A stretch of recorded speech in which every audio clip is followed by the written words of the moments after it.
తొలి సంధ్య నీతోని ఆరంభం, నీతో ప్రతి క్షణము ఆస్వాదించెదను.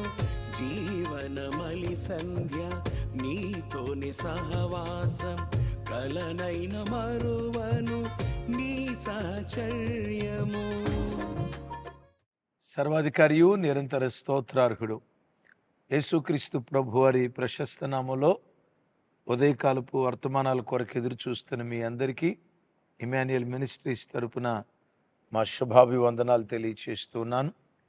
క్రీస్తునందు మాకు అత్యంత ప్రియమైన దైవ జనాంగమా, ఎలా ఉన్నారు? ఈరోజు అరుణోదయపు దినాన లేచి ప్రార్థన చేసుకున్నారా?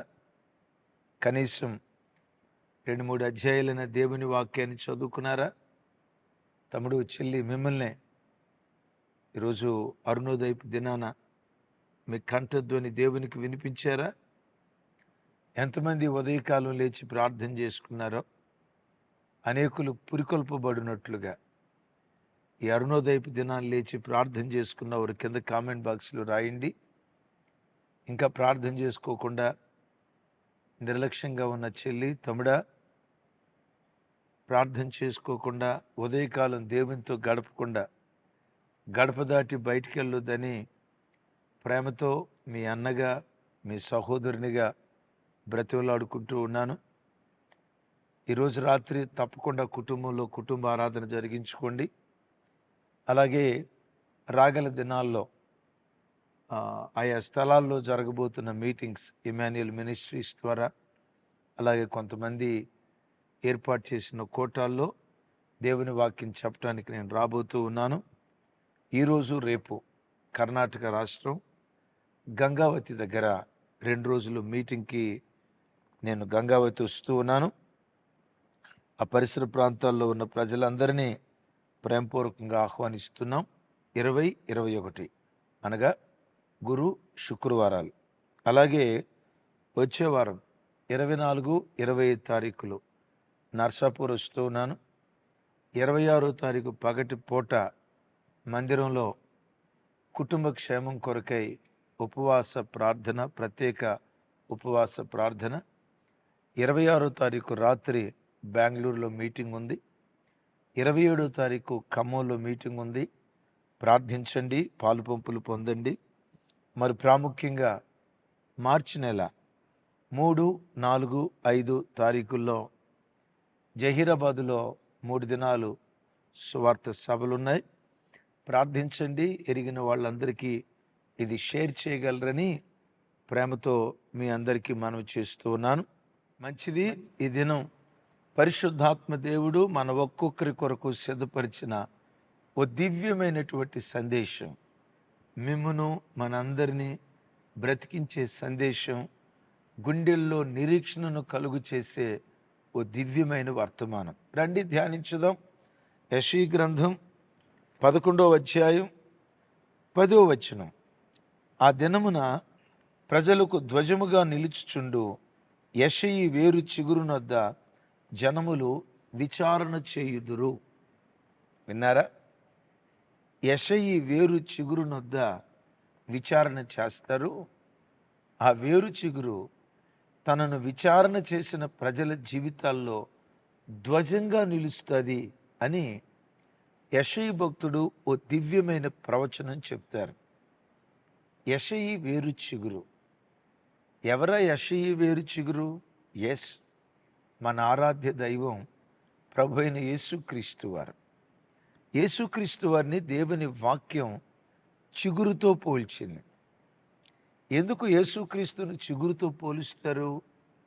ఇదే అధ్యాయం 1వ వచనంలో చూస్తే 11వ అధ్యాయం 1వ వచనం, యెషయి మొద్దు నుండి చిగురు పుట్టును, దాని వేర్ల నుండి అంకురము ఎదిగి ఫలించును.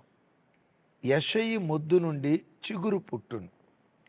యెషయి అనే ఓ మహా గొప్ప వృక్షం ఉండేది. ఆ మహా గొప్ప వృక్షం నేల మట్టుకు నరకబడి అది ముద్దయిపోయింది.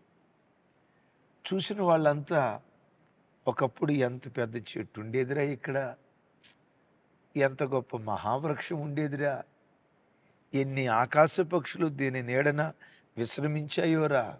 అయ్యయ్యో, ఈరోజు అది నరకబడింది. నరకబట్టమే కాదు, మొద్దయిపోయింది. ఇక ఇది మరలా బ్రతకదు అని ప్రపంచమంతా అనుకుంటూ ఉంటే ఆ మొద్దులో నుండి చిన్న చిగురు ప్రారంభమైందట. దైవజనమ, ఆ మొద్దులో చిగురు కనపడటంతో ప్రతి మనిషి ఏమంటాడో తెలుసా? మరలా ఇది బ్రతుకుతుందిరా, ఈ మొద్దు మరలా చిగురిస్తుందిరా, ఇది తప్పకుండా మరలా మహావృక్షం అవుతుందిరా. ప్రజల జీవితాల్లో నిరీక్షణ పుట్టించేది ఆ చిన్న చిగురు కదా. ఆ మొద్దులో చిన్న చిగురు కనపడటంతో ప్రజల గుండెల్లో నిరీక్షణ బయలుదేరుతుంది. నీవు ఆరాధించే నీ యేసు క్రీస్తు నిరాశల వలయంలో చిక్కుకున్న నీ బ్రతుకులో నిరీక్షణ పుట్టించే గొప్ప దేవుడు. ఆశలు లేని నీ బ్రతుకులో ఆశలు పుట్టించే ఆశా జ్యోతి మన ఆరాధ్య దైవం ప్రభు అయిన యేసు క్రీస్తు వారు. ప్రజలందరూ అన్నారు మొద్దయిపోయిందని, చిగురంటుంది మరలా ఇది బ్రతుకుతుందని. నిన్ను చూసి కూడా జనాలందరూ వీడు కుటుంబం మొద్దయిపోయిందిరా, అయిపోయిందిరా వీళ్ళ పని. ఒకప్పుడు ఎంత గొప్పగా బ్రతికారో, ఒకప్పుడు ఎంత బాగా బ్రతికారో, ఒకప్పుడు ఎంత ఘనంగా బ్రతికారో, వాళ్ళ గౌరవం, ఘనత, ప్రభావం, మహిమ మొత్తం కోల్పోయి ముద్దయిపోయారు. మరలా వీళ్ళు బ్రతకరు అని ప్రజలందరూ అంటున్నారా? చిగురంటుంది మరలా నువ్వు బ్రతుకుతావు, మరలా నువ్వు మహావృక్షం అవుతావు. మోడైన నీ బ్రతుకును చిగురింప చేయగలిగే ఆ చిగురే ఆరాధ్య దైవం ప్రభు అయిన యేసు క్రీస్తు వారు. ఓసారి లారెన్స్ అనే ఓ భక్తి కలిగిన యవనస్తుడు చిన్నతనం నుంచి సేవ చేయాలనే ఆశ. మన రోమన్ క్యాథలిక్లో ఫాదర్స్ ఉంటారు కదా, అలా ఫాదర్ అవ్వాలనే ఆశ. అయితే కుటుంబ పరిస్థితులను బట్టి మిలిటరీలో జాయిన్ అవ్వాల్సి వచ్చింది. ఫాదర్ కాలేకపోయాడు. ఆ మిలిటరీలో కొన్ని పరిస్థితులను బట్టి ఆయన కాలు కోల్పోవలసిన పరిస్థితి. దివ్యాంగుడు అయిపోయాడు. ఓ రోజు కృంగిన హృదయంతో ఆ అంగవైకల్యం కలిగిన కాలుతో అలా వెళ్తూ ఉంటుండగా మార్గ మధ్యలో మోడుగా మిగిలిపోయిన ఓ చెట్టు ఆయన కనపడిందట. విచిత్రం.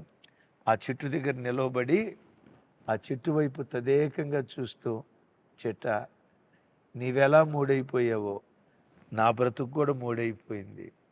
మనిద్దరం దుందే, నీ బ్రతుకు ఎండిపోయింది, నా బ్రతుకు ఎండిపోయింది. నీవు చిగురించు, నా బ్రతుకు చిగురించదు, మన ఇద్దరు బ్రతుకులు ఒక్కటే అని ఆ చెట్టును చూసి తెగేడ్చాడట, తన బ్రతుకును గుర్తుకు తెచ్చుకొని. అలా వెళ్ళిపోయాడు. మరలా కొన్ని నెలల తర్వాత అదే మార్గం గుండా రావాల్సిన పరిస్థితి. చెట్టుకుని ఈయనకి ఈ చెట్టు గుర్తొచ్చింది. మేబీ నరికేసి ఉంటారు, చివరికి మొద్దు కూడా కనపడకపోవచ్చు అని అనుకుంటూ ఆ స్థలానికి వచ్చేసరికి ఆ మొద్దు స్థానంలో పచ్చటి చెట్టు ఆ ఎండిపోయిన చెట్టు స్థానంలో పచ్చటి చెట్టు కనపడుతుందట. ఆకాశ పక్షులు మరలా దానిలోకి వచ్చి రాలే పచ్చటి చెట్టుగా కళకళలాడుతుందట. ఆ చెట్టు దగ్గర కూర్చొని, ఇది మొద్దయిపోయింది అనుకున్నానే, ఇది నరకబడింది అనుకున్నానే, ఇది బ్రతకదు అనుకున్నానే, అయ్యో మరలా ఎలా బ్రతికింది అని ఆశ్చర్యపోతూ ఉంటే ఆకాశం నుంచి దేవుడు లారెన్స్తో మాట్లాడుతున్నాడట. లారెన్స్, మొద్దయిపోయిన ఈ చెట్టును ఎలా బ్రతికించాను, మోడైపోయిన ఈ చెట్టును మరలా ఎలా చిగురింప చేశానో, నీ బ్రతుకును కూడా నేను చిగురింపజేస్తా. నన్ను ఆధారం చేసుకొని బ్రతుకు. నీ బ్రతుకును కూడా చిగురింప చేస్తా, నా మీద విశ్వాసం ఉంచు. నీ బ్రతుకును కూడా మహావృక్షంలాగా మారుస్తా, నా మీద నువ్వు ఆనుకుంటే భయపడకో, నన్ను ఆశ్రయించు అని దైవస్వరం ఆయనకి వినబడిందట. ఆ మాట విని, దేవా, ఈ చెట్టునే బ్రతికించేవే, నీ పోలికలో నీ సారూప్యంలో సృజించబడిన నన్నెందుకు బ్రతికించో, తప్పకుండా నీవు నన్ను బ్రతికిస్తావు అని ఆ క్షణం నుంచి దేవుని మీద ఆధారపడటం నేర్చుకున్నాడట. ఈ ఉదయం వాక్యం వింటున్న తమ్ముడా, చెల్లి, ముద్దయిపోయావా? మోడు బారిన చిట్టుగా మిగిలిపోయావా? నీ యేసు చిగురు, నీ యేసు చిగురు. ఆశలు లేని నీ జీవితంలో ఆశా జ్యోతి యేసుక్రీస్తు వారు. ఆ చిగురు చూసినప్పుడల్లా ఇది మరలా బ్రతుకుతుంది అనే నిరీక్షణ పుట్టించింది కదా. యేసుక్రీస్తు నీ నిరీక్షణకు ఆధారం. ఆ మాట పట్టుకొని మరలా ఆర్సిఎం ఫాదర్స్ దగ్గర బ్రదర్గా జాయిన్ అయ్యాడట. వాళ్ళకు వంట చేసి పెట్టడం, వాళ్ళకి బట్టలు శుభ్రం చేసి రెడీ చేసి పెట్టడం, ఆ ఫాదర్స్ రూమ్స్ అంతా క్లీన్ చేయటం, ఆ పని చేస్తున్న దినాల్లో అద్భుతం. ప్రతి క్షణం దేవుని సన్నిధిని అనుభవించటం ఎలా ఆయన ప్రాక్టీస్ చేయటం ప్రారంభించాడు. పాత్రలు తవ్వేటప్పుడు, బట్టలు ఉతికేటప్పుడు ఇలా ప్రార్థన చేసుకునేవాడట. దేవా, ఈ బట్టలు కొన్న మురికి సబ్బు ద్వారా ఎలా వదిలిపోతుందో వాక్యమనే సబ్బు ద్వారా నా మాలిన్యాన్ని తొలగించాయా. దీనిలో ప్రకాశం ఎలా బయలుదేరిందో నా ప్రవర్తన ప్రకాశించినట్లుగా కార్యం చేయాయి అని ప్రతి క్షణం దేవునితో గడుపుతూ ఒక అద్భుతమైన పుస్తకం రాశాడు. ఆ పుస్తకం పేరే ప్రతి క్షణం దేవుని సన్నిధిని అనుభవించుట ఎలా. విన్నారా? ప్రతి క్షణం దేవుని సన్నిధిని అనుభవించటం ఎలా. అద్భుతమైన రచయితగా మారిపోయాడు. ఒక అద్భుతమైన బ్రదర్గా రోమన్ క్యాథలిక్ చరిత్ర పుటల్లో నిలిచిపోయాడు. మీరు అప్పుడప్పుడు రోమన్ క్యాథలిక్ పేరుల్లో లారెన్స్ అనే పేరు వింటారు కదా. ఆ లారెన్సే ఈ బ్రదర్. విన్నారా? ముద్దయిపోయింది అనుకున్నారు. ఆ వ్యక్తే కాదండి. దావీదు వంశవృక్షం, అదే యెషయి వంశవృక్షంలో నుంచి దావీదు బయలుదేరాడు కదా. దావీదు తర్వాత పిల్లలు రాజు అయిన తర్వాత దావీదు యొక్క రాజ్యం మధ్యధరా సముద్రం నుండి యూఫ్రటీస్ నది వరకు, యోర్దాను నది వరకు, మధ్యధరా సముద్రం నుండి యూఫ్రటీస్ నది వరకు దావీదు సామ్రాజ్యం విస్తరించింది. ఎంత? ఇజ్రాయేలు రాజ్యం వరకు. అయితే దావీదు రాజ్యం నరకబడింది, ముద్దయిపోయింది. ఆ దావీదు ముద్దులో నుంచి ఉద్భవించిన చిగురు ఆరాధ్య దైవం ప్రభు అయిన యేసు క్రీస్తు వారు. దావీదు కుమారుడా అని పేరు వహించినవాడు ఒక చిగురులాగా ప్రారంభమయ్యాడు. ఆ చిగురు దావీదు రాజ్యంలాగా చిన్న రాజ్యంగా మిగిలిపోలేదు. వింటున్నారా? చిన్న రాజ్యంగా మిగిలిపోలేదు. దావీదు రాజ్యం తుకడా మధ్యధరా సముద్రం నుండి యూఫ్రటీస్ నది వరకు చిన్న రాజ్యం. కానీ దావీదులో నుంచి ఉద్భవించిన చిగురైన యేసుక్రీస్తు సామ్రాజ్యం ఉందే అమెరికా నుండి ఆస్ట్రేలియా వరకు. తమిళ లక్ష్మణరావు, అమెరికా నుండి న్యూజిలాండ్ వరకు ప్రపంచమంతా యేసుక్రీస్తు సామ్రాజ్యం విస్తరించింది. కోల్పోయిన దానికంటే కొలతలేనంత రెట్టింపు యేసుక్రీస్తు రాజ్యం వ్యాపించింది. యేసుక్రీస్తు చిగురు.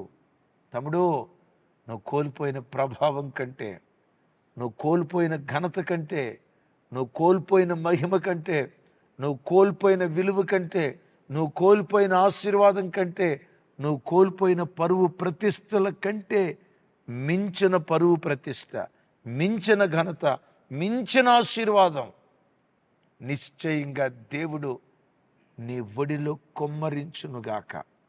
ఏం కోల్పోయి తమ్ముడా ఈరోజు వాక్యం వింటున్నావు? చెల్లి, ఏం కోల్పోయి ఈ వాక్యం వింటున్నావు? బ్రతుకులు ఆశలు చచ్చిపోయాయా? ఈ అప్పుల ఊబిలో నుంచి బయటపడతాను, నిరీక్షణ లేదా? ఈ భర్త మారుతాడు, నిరీక్షణ లేదా? నా ఆరోగ్యం కుదుట పడుతుంది, నిరీక్షణ కోల్పోయావా? ఈ కుమార్తె వివాహం కాదేమో, నిరీక్షణ కోల్పోయావా? ఇక ఆ ఉద్యోగం నాకు రాదు, నిరీక్షణ కోల్పోయావా? నిరీక్షణ లేని నీ బ్రతుకులో నిరీక్షణ పుట్టించే చిగురు ఆరాధ్య దైవం ప్రభు అయిన యేసు క్రీస్తు వారు. ఆయనకు మహిమ కలుగును గాక. అయ్యా, ఒకప్పుడు మా కుటుంబం ఎంత గొప్పగా బ్రతికేదో, ఆ గౌరవం అంతా పోయిందయ్యా, ఆ పరువంతా పోయిందయ్యా, నరకబడ్డాం.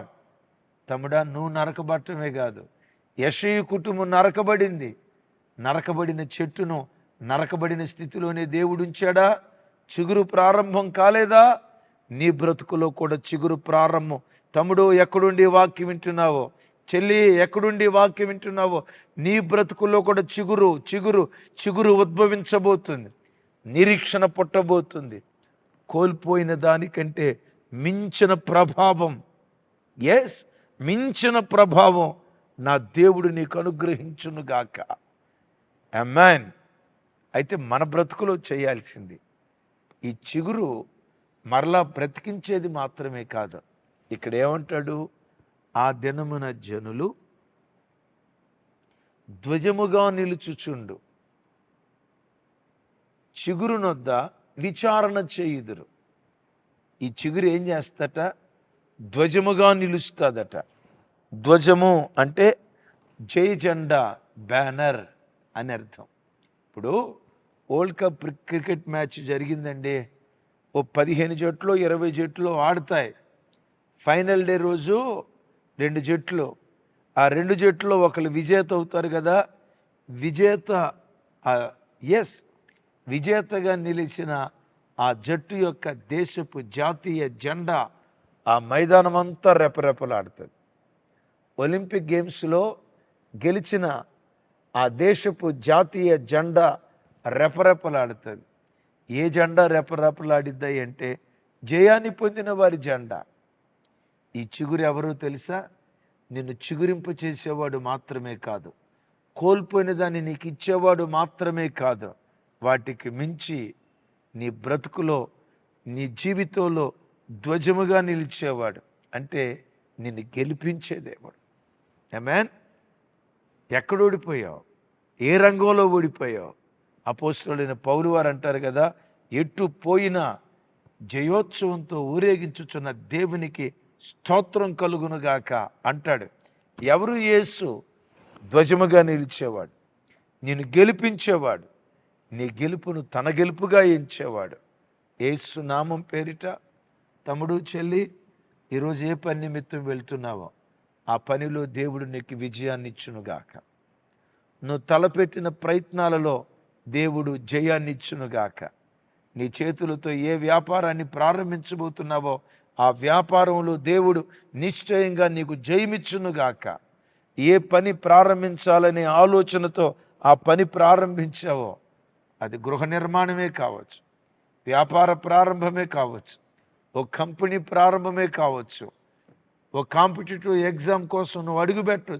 ఎక్కడ నువ్వు అడుగుపెట్టినా ప్రారంభించిన ప్రతి పనిలో విజయోత్సవంతో ఈ దినమే కాదు, నీ బ్రతుకు దినములంతా విజయోత్సవంతో దేవుడు ఊరేగించునుగాక. అయితే నీ బ్రతుకులో చేయాల్సింది, చిగురునొద్దే నువ్వు విచారణ చేయాలి. చిగురు మీదే నువ్వు ఆనుకోవాలి. చూస్తే ఆయన చిగురే, చిత్ర విచిత్రాలు చేసే చిగురు. విన్నారా? ఇది జరుగునా అని అనుకొనని భీకర కార్యాలు జరిగించే చిగురు. చూడటానికి చిగురే. యేసు 2 అక్షరాలు, నీ తలరాత మార్చే అక్షరాలు, నీ స్థితిగతులు మార్చే అక్షరాలు, మట్టిఘటాన్ని మహిమైశ్వర్యంతో నింపే అక్షరాలు, మట్టిఘటాన్ని మహిమాలోకానికి తీసుకుని వెళ్ళే అద్భుతమైన చిగురే. కానీ ఈ చిన్న చిగురు చిత్ర విచిత్రాలు చేస్తుంది. నిరీక్షణ లేని బ్రతుకులో నిరీక్షణ పుట్టిస్తుంది.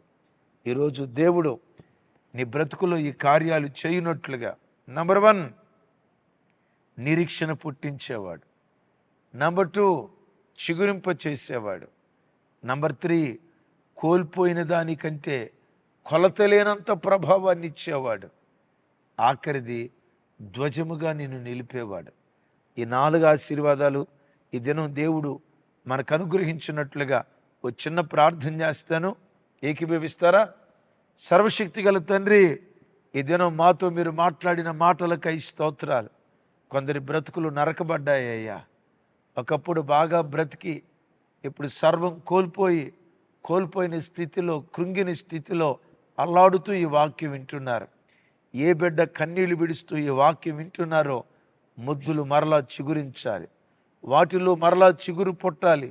కోల్పోయిన దానికంటే కొలతలేని ప్రభావం ఈ వాక్యం వింటున్న ప్రతి బిడ్డకు యేసు నామములో మీరు దయచేయుదురుగాక. అయ్యా, ఈరోజు బిడ్డలు ఏ పని ప్రారంభించబోతున్నారు? వ్యాపారాలు ప్రారంభించబోతున్న బిడ్డల కొరకు స్తోత్రాలు, కంపెనీలు ప్రారంభించబోతున్న బిడ్డల కొరకు స్తోత్రాలు, కాంపిటేటివ్ ఎగ్జామ్స్ కొరకు పనులు గృహ నిర్మాణం కొరకు పనులు ప్రారంభించబోతున్న బిడ్డల కొరకు, సేవ నిమిత్తం బయలుదేరి వెళ్ళబోతున్న బిడ్డల కొరకు స్తోత్రాలు. ఎటు పోయినా ఈ వాక్యం వింటున్న ప్రతి బిడ్డను విజయోత్సవంతో మీరు ఊరేగించుదురుగాక, విజయోత్సవంతో మీరు ఊరేగించుదురుగాక. ఎటు పోయినా విజయోత్సవంతో ఊరేగించు దేవునికి స్తోత్రం కలుగునుగా. కానీ మా పితరుని నోట ఉన్న మాట ఈ బిడ్డల నోట ఉంచుదురుగాక. ఆత్మీయ జీవితంలో ఎవరు ఓడిపోయారో ఓడిపోయిన వారి బ్రతుకులో ధ్వజంగా మీరు నిలవబడండి. ఓడిన చోట గెలిపించండి. సమస్త ఘనతలు మీకు ఆరోపిస్తూ యేసు నామం పేరిట ప్రార్థించి స్తుతించి పొంది ఉన్నాం తండ్రి. తండ్రి అయిన దేవుని ప్రేమ, కుమారుడైన యేసుక్రీస్తు వారి దివ్య కృప, పరిశుద్ధాత్మ దేవుని సహవాసం మనకు సకల పరిశుద్ధులకు సదా తోడయుండి నడిపించునుగాక. ఆమేన్, ఆమేన్, ఆమేన్. Thank you.